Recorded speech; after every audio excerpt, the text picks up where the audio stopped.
პირველი წელი იყო ყველაზე რთული ჩვენი ურთიერთობის, პირველი წელი შეგუების წელი, მეორე, სადღაც დაახლოებით 5-6 წელია, შეიძლება ცოტა ნაკლები.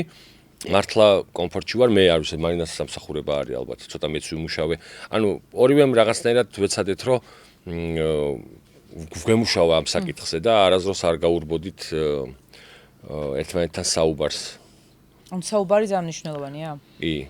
კი, საუბარი ძალიან მნიშვნელოვანია და ხშირად გვავიწყდება ხოლმე და მეც მავიწყდებოდა ხშირად და შეიძლება ხოლმე დამავიწყდეს, რაც ძალიან ცუდია, იმიტომ რომ ხშირად ერთი საუბარიც კი მართლა გულწრფელი საუბარი ძალიან ბევრ პრობლემას ჭრის და აუცილებელია ყოველთვის ისაუბრო. და რთულია ხოლმე ეს საუბარი. არ არის ადვილი. დარწმუნებული ვარ, ნებისმიერ წყვილს უცდია, რომ პრობლემა ასე მოაგვაროს. კი, რა თქმა უნდა. დიალოგი რომ შედგეს და მართლა შენი გულის ტკივილი, შენი თავი დაანახო მეორე ადამიანს, რომ აი ეს ჩემთვის ეს რთულია.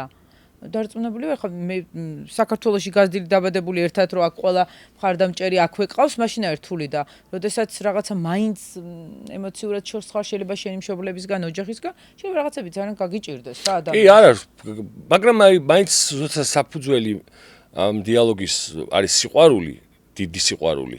ალბათ ბევრად უფრო მარტივია ხოლმე რა.